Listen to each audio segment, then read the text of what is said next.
Bakit tinapunan mo ng itlog yung kotse ni Ma'am Moira? Di ka ba nag-iisip, ha? Hindi mo ba naisip na mali yung ginawa mo? Oo na. Bobo na ako.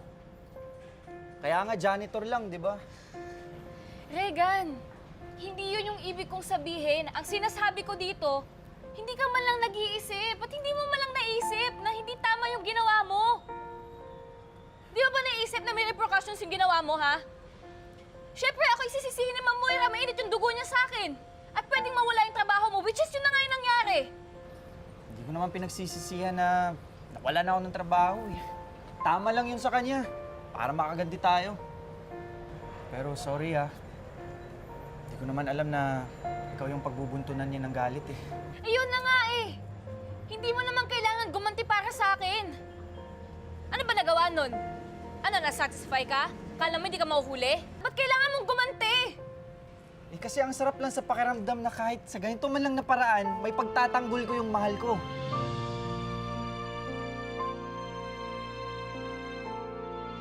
Ano? Hindi ka makasagot? Hindi yun biro, Doc Annalyn. Totoo talaga na may gusto ako sa'yo.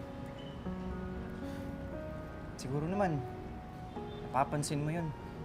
Hindi ka naman manhid, di ba?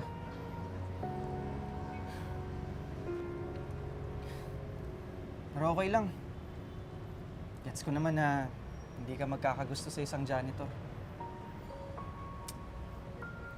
Kaya nga ako nag-aral eh, kasi pangarap ko maging engineer. Naisip ko kasi, pag engineer na ako, siguro magugustuhan mo na ako. Kasi ngayon, isang hamak na janitor lang ako eh. Regan, wala naman sa akin kung ano yung trabaho ng isang tao eh. Ang importante, mabuting tao ka. Tsaka Regan, alam mo din naman na marami akong pangarap, di ba? Hindi ko pa naiisip yung boyfriend na yan. Alam ko naman yun. Pero, pag naisip mo na, pwede ba ako mag-apply?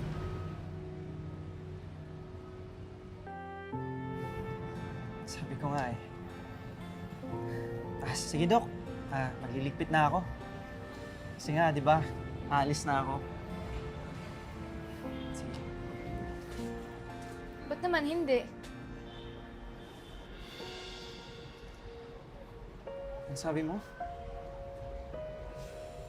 Wala.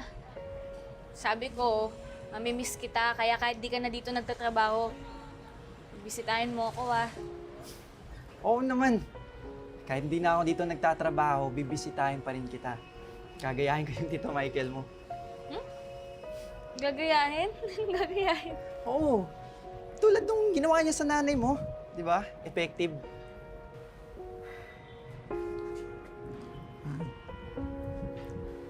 Sige na nga. Apir na nga lang.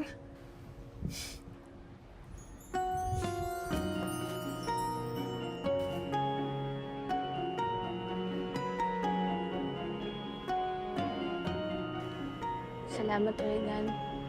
Mamimiss kita. Misan kita.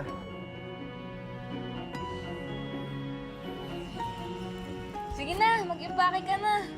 Wala ka ng trabaho eh, ginalingan mo kasi masyado. Yan tuloy. Sige. Pit lang ako.